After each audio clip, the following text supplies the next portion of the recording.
সকাল ছাদে চলে এসেছি। দেখতেই পাচ্ছ আমি সকালবেলা উঠে আগে প্রথমে ছাদটা ঝাড় দিয়ে দিই, কেননা ছাদের মধ্যে অনেক ধুলো নোংরা পাতা এসব সব উড়ে আসে। সামনে বাঁশ গাছ দেখতেই পাচ্ছ, চারিদিকে গাছ, তো প্রচণ্ড নোংরা হয়, ধুলো হয়। তো আমি প্রথমে ছাদটা ঝাড় দিয়ে দিই, কেননা সামনেই আমাদের রান্নাঘর, তো ওই জন্য আমি ঝাড় দিয়ে দিই। তো দেখতেই পাচ্ছ আমাদের এই ফুল গাছগুলো আমাদের বসানো হয়েছে এবারে, যেগুলো সারা বছর ফুল দেয়। তো এই পূর্ণিমা যখন বাড়িতে থাকে না কিংবা বাপের বাড়ি যায়, তো তখন আমি এই গাছ থেকে ফুলগুলো তুলেই মানে ঠাকুরকে জল দিই, কেননা বাইরে আমি কোথাও ফুল তুলতে যাই না। তো আমার শাশুড়িমা এদিক ওদিক সেদিক থেকে দেখি ফুল তুলে নিয়ে আসে। তো এইটা আমার যখন থাকে না তখনকার জন্য এই ফুল গাছটা ঠিকই আছে। তো চলো, আমার কথা বলতে বলতে ঝাড় দেওয়া হয়ে গেল। গুড মর্নিং এভরিওয়ান, তোমরা সবাই কেমন আছো? আশা করছি ভালো আছো, আমরাও ভালো আছি। তো আজকে থেকে এখন বাজে হচ্ছে যে 6টা। তো এখন থাকতে ব্লগটা স্টার্ট করলাম, আশা করছি তোমাদের ভালো লাগবে। তো আজকে বার হচ্ছে যে কী বার আজকে? হ্যাঁ, আজকে বার হচ্ছে যে শনিবার।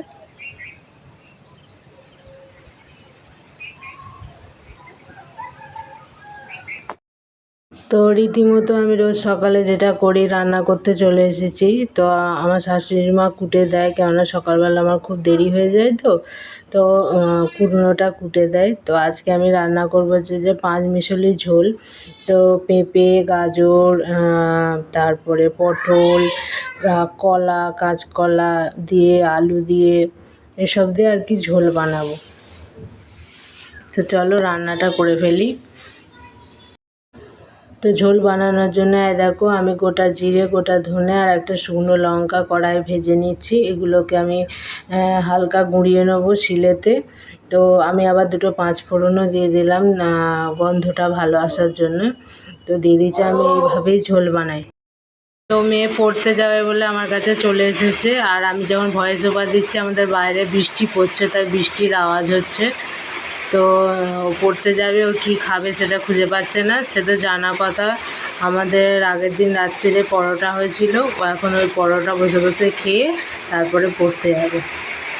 দেখো খালি ও কীভাবে খাচ্ছে। তো পড়তে যাওয়া দেরি হয়ে যাচ্ছে, কিন্তু ওই বসে বসে খাচ্ছে। তো আলু, পেঁপে আর গাজরটা না ভেজে সেদ্ধ বসিয়ে দিচ্ছি প্রেসার কুকারে, কেননা ওগুলো খুব শক্ত। তো সেদ্ধ হতে সময় লাগবে। তো ওগুলোকে আমি ভেজে সেদ্ধ বসিয়ে দিয়ে তারপরে এপাশে আমি আবার পটল, কাঁচকলা এসবগুলো ভাজবো। তো ভেজে নিয়ে তরকারি বসিয়ে দেবো। তো মা বললো যে আমি মেয়েটাকে দিতে যাচ্ছি, তুমি ভাতটা উপর দিয়ে নেবে। তো আমার আসতে দেরি হতে হতে ততক্ষণে ভাতটা হয়ে যাবে, নয়তো ভাতটা গলে যাবে। তাই আমি ভাতটা উপর দিয়ে নিচ্ছি। দেখো, আমাদের ভাতটাই খালি উনানে হয়, আর গ্যাস শেষ হয়ে গেলে তখনই আমি উনুনে রান্না করি, নাহলে আমি উনুনে রান্না করি না। আজকে ভিডিও দিতে অনেকটা লেট হয়ে যাবে মনে হয়, কেননা যখনই ভয়েস ওভার দিচ্ছি তখনই বৃষ্টি চলে আসছে, আর বৃষ্টিতে না অ্যাসবেস্টারের আওয়াজ প্রচণ্ড লাগছে। তাহলে চলো এবার ভাতটা আমি বেড়ে নিচ্ছি, কেননা ভাতটা ঠান্ডা করতে দিতে হবে। কেননা ঠান্ডা না করে টিফিনে ভরা যাবে না, নয়তো খারাপ হয়ে যাবে, কেননা দুপুরবেলা খাবে। তো আমাকে প্রতিদিন ভাত এরকম থালাতে দিয়ে ঠান্ডা করে তারপরে টিফিনে ভরে দিতে হয়। তো চলো ভাত ঠান্ডা করতে দিয়ে দিলাম। আর ঠান্ডা করে এবার রান্না সব হয়ে গেছে, দিয়ে উনুনটা না গরম আছে, এই অবস্থায় না এই দুটো আম উনুনের মধ্যে দিয়ে দিচ্ছি। না, উনুনের মধ্যে দিয়ে দিলে উনুনের ভাপে ওটা ভেতরগুলো গলে যাবে। তো এই যে দেখতে পাচ্ছ আঁচের মধ্যে দিয়ে দিলাম, উল্টে পাল্টে দেবো যখন কাজ করতে করতে, তার মধ্যে ওটা গলে যাবে। তো বিকেলবেলা একটা আমের রেসিপি করে দেখাবো, তাই আমগুলো রাতে দিয়ে দিলাম। তা এসে নিচে বিছানা টিছানা সব গুছিয়ে নিয়ে সোফাটা গুছিয়ে নিয়েছি, আর ওইদিকে ড্রেসিং টেবিল ওখানটা গুছিয়ে নিয়েছি। এখানে খাটটা এখনও গোছানো হয়নি, আর আমার টেবিলের অবস্থা সবসময় খারাপ থাকে, কারণ ওখানে আমি 24 ঘন্টা বেশিরভাগই বসে থাকি। আর সামনের এই যে বেসিনের এখানটা মুছে নিয়েছি, জল টল ভরা হয়ে গেছে, পরিষ্কার করে নিয়েছি।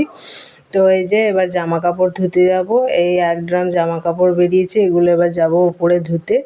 তো তার আগে যে লাইটটা বন্ধ করে দিলাম ঘরের, আর বাইরের গেটটা দিয়ে দেবো, কেননা উপরে উঠবে তো নিচে কেউ নেই। উপরে এসে ওপরেরও দেখো গ্যাস ট্যাস সব মুছে নিয়েছি, মুছে টুছে নিয়ে নিচটাও মুছে নিই এখানটা, কেননা এঁটো ফেটো পড়ে তো আর নোংরা হয়, তো নিচে এখানটাও মুছে নিয়েছি। আর কত সুন্দর রোদ উঠেছে, উনুনে ন্যাতা দিয়ে নিয়েছি, উনুনের পাশ সব ধোয়া হয়ে গেছে, বাসন মাজা, ঠাকুরের বাসন মাজা, জামা কাপড় কাচা, আর ওই যে ওই নাইটিগুলো দেখছো ওগুলো হচ্ছে আমাদের পা মোছা। তো এই যে দেখছেন আর জামা কাপড় কেচে সব শুকনো করতে দিয়ে দিয়েছি। আর একটা জিনিস, তোমাদের যে আমগুলো আমি দেখিয়েছিলাম যে তখন দিলাম, তখন কালারগুলো কেমন হয়ে গেছে আর আমগুলো কত নরম হয়ে গেছে দেখো। তো এইগুলো এখন উনুনের মধ্যেই রেখে দেবো, উনুনের মধ্যেই থাক, যখন বিকেলবেলা রেসিপিটা বানাবো তখন উনুন থেকে বার করব, এখন উনুনের মধ্যেই থাক। তাহলে চলো এবার বানাবো হচ্ছে যে চা বানিয়ে নেবো। তার জন্যে বাটি বের করে নিই, কেননা আজকে আমি চা খাবো না, আজকে আমি ছাতু খাবো, আমার শাশুড়ি মাকে করে দেবো চা। তার জন্য চায়ের বাটি, আর আমার শাশুড়ি মা চায়ের বাটিতে চা খায়, কাপে খায় না। তো বাটিতে চা ছেঁকে দিলাম, আর কালকে ওই পরোটা বানিয়েছিলাম ওই পরোটা দিয়ে দিলাম। আর আমি নিজের জন্য বানাবো হচ্ছে যে একটু ছাতু নুন আর চিনি দিয়ে, আজকে ওই ছাতুই খেয়ে নেবো, আজকে আর কিছু খাবো না, আর একবারে সেই দুপুরে ভাত খাবো।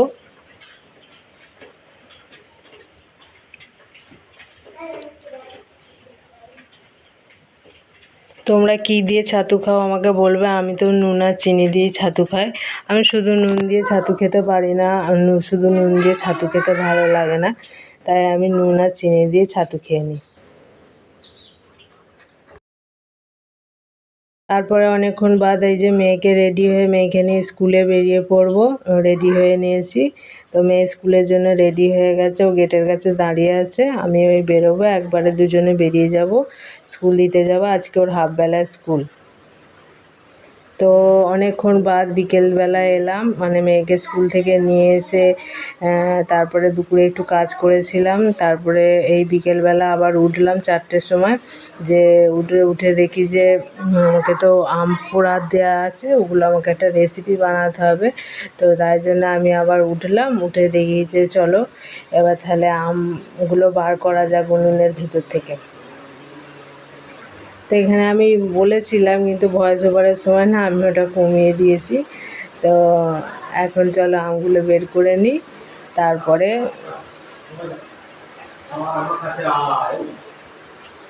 আমগুলো আমি বের করে নিচ্ছি। এই যে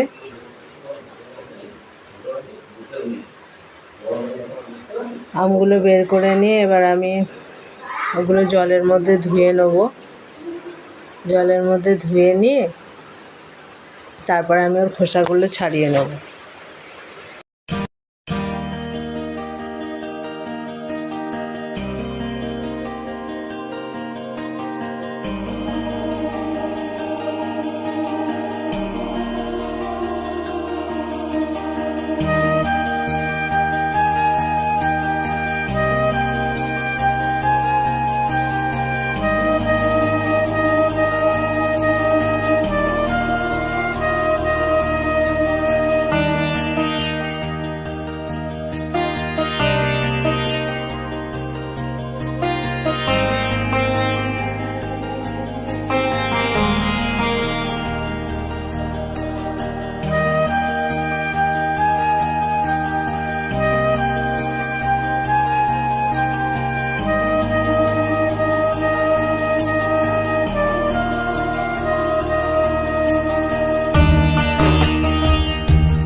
সত্যি বলছি, আম পোড়ার শরবত খুবই ভালো খেতে হয়েছিল। তোমরাও চাইলে ট্রাই করতে পারো।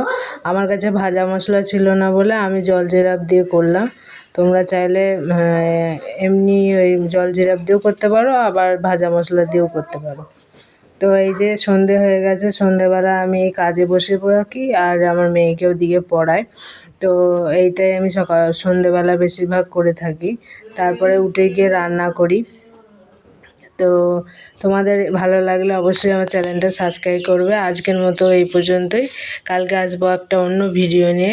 আজকের মতো গুড নাইট অ্যান্ড টাটা।